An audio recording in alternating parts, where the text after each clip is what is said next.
Right, so I'm going to show you how to use texture and mark making in your work. Now you would use mark making to add texture to your work. So have a look around you. Look really closely at some of the marks that are around you. So just looking around the room now, I can see that there's some marks from the beanbag in front of me. So those marks are coming out as little lines like this. Okay, so they get a bit lighter as they move along. Okay, they're also in little lines like that. So press on a bit harder where some of the lines are a bit harder. Okay, where it's a bit darker, and then press on a bit lighter where they are a bit lighter. Okay, so that's one mark, and that is how we start to add texture. So we just look around. Okay, so if I have a look at another mark that I can see, so in my jumper, I can see that there are lines like this. Obviously they're a little bit more precise, but I'm only showing you how to add the marks in at the moment. Alright, and I've got the fabric kind of moving along into lines like this in alternate directions. Okay, so I'm pressing on quite hard here just to demonstrate that pattern. Okay, up one more. Now when it comes to drawing, we're not looking at you trying to get the patterns absolutely spot on, perfectly precise, not unless you're looking for photographic drawings. Alright, so that's one of the patterns, and then the other one in between is a bit deeper. I'll show you how to add the shading in a second. And it goes in horizontal rather than diagonal.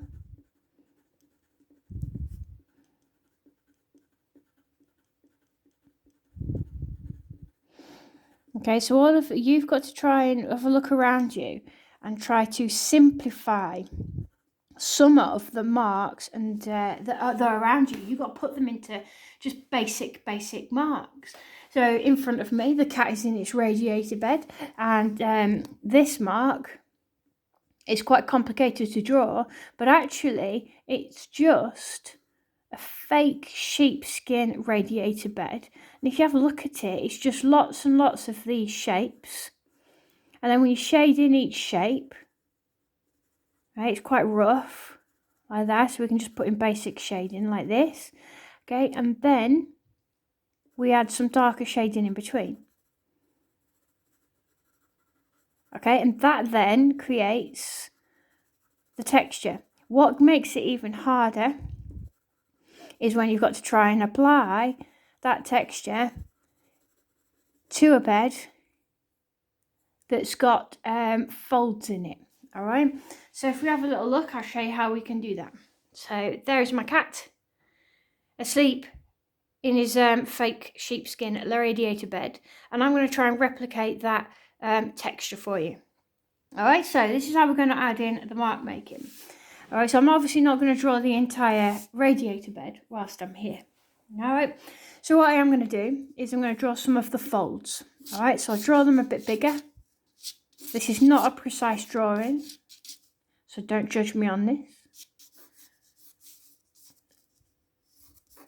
All right, so these are the folds, all right, where he's stretched the fabric. Now what I'm going to do is, instead of shading with the tip of my pencil like this, I'm going to hold my pencil horizontal, and I'm going to shade the with the side of my pencil, and I'm going to shade in this kind of like rough texture. So I'm looking at where the folds are in the bed, so I'm not worrying about the marks at the moment. Okay, so I'm just looking at where the shading is. Forget about the marks, that's too much for your eyes to cope with.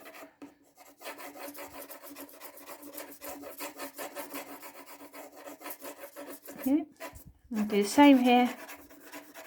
So I'm constantly looking up and down. Thankfully the cat is actually asleep, so he's not actually moving. Otherwise these folds would move, wouldn't they?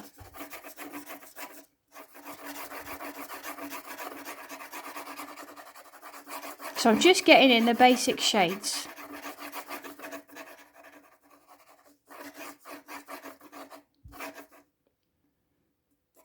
I can darken some bits later on, but what I'm now going to do is I'm going to start putting in the different textures, those shapes that we did up here. I am going to exaggerate them a little bit for this video to show you exactly how it is that I'm doing them.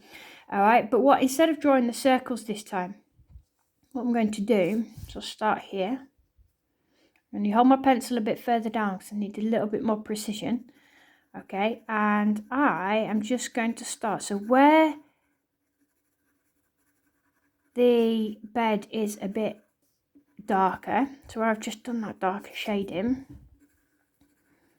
okay, I am just going to try and kind of create these circles but using shading. Okay, so I'm leaving some bits quite light, look.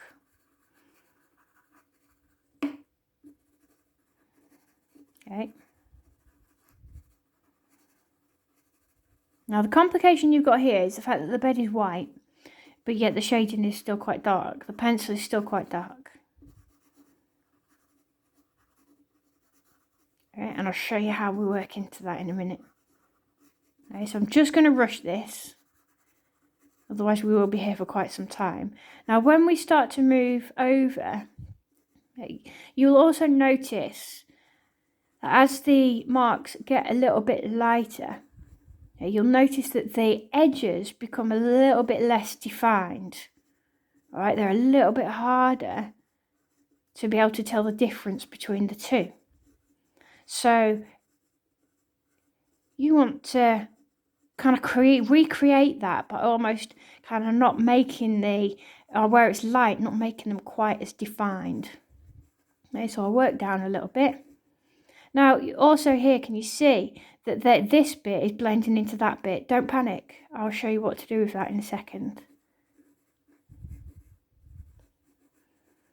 The same principle works whether you're drawing a fake sheepskin cat bed, whether you're drawing a piece of wood. Okay, get your shading in first, almost kind of turn blind to the marks. Just look for where the obvious bits of shading are.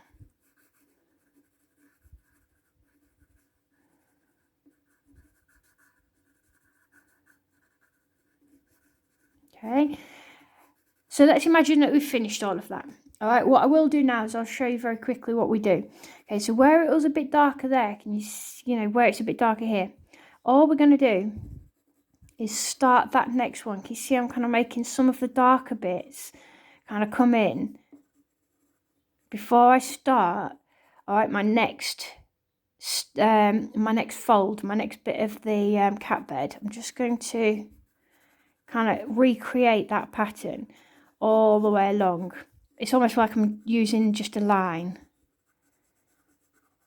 Okay, and if I was going to continue that, I would then start with my darker fabrics.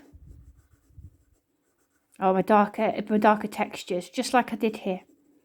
But I've defined that, and now I'm just going to kind of fluff it into, so it's not too obvious, fluff it into that next one. And I continue going through to add in my texture. Okay, now what we can do is that at the moment is still a little bit too dark. So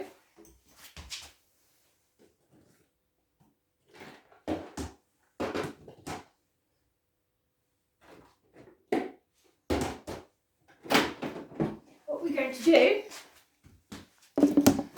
is I am going to show you how you can use everyday household items to recreate what expensive art equipment does. So what you can do is, if you have one, you can have a basic smudging stick. Okay, it replicates your finger. Alright, your finger isn't quite as precise, and what you do is you can then start working into what you've just shaded with your smudging stick. If you don't have a smudging stick, then quite simply you can use a piece of sponge. All right, well-defined piece of sponge, so you can use that to kind of recreate some of those marks, but can you see it's not quite as precise? All right, the other alternative is you can use a piece of fabric on the end of your finger. The oils of your finger will pick up the texture, okay, and you can start smudging that in slightly. And the other alternative, which I don't have with me at the moment, is a cotton bud. Just get a basic cotton bud. They're made of paper now, thankfully, not plastic. All right, so the paper, the tightly wrapped up paper, is actually very, very similar to a basic smudging stick. Okay, so that works really, really well. All right, and then when you've done that, okay, so this is kind of like softening that fabric. It's not quite as harsh anymore, but it is still quite dark. It's given the fact that it's a white cat bed, it is still quite dark. But can you see now? It is starting to look a little bit more like a fabric, all right, rather than bubble wrap. All right. So what we do now is, if you are fancy enough to own an electric rubber, which these are incredible, all right, absolutely brilliant.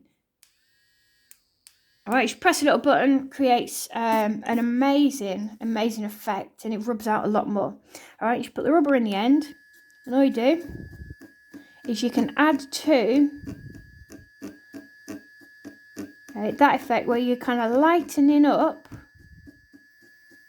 all right, parts of, so you're adding these layers as well, but you're lightening up parts of this fabric now. Okay, so where obviously it's getting a little bit lighter, I can kind of fade some of my pencil lines in, working quite quickly. Okay, and also as it gets a bit darker, where I've got my darker marks, what I'm going to do is I'm actually going to spread my rubber dabs out. So I'm still kind of creating that texture look. Okay, and I've still got where I put my darker shade in, I've still got that darker shade in there. And you can see the difference in between these rubber dabs. I've still got that darker shading in there, but I've also got that lighter shading. Now, if you don't have one of these rubbers, then the alternative, okay, is to get a rubber and to snip off a bit of the end.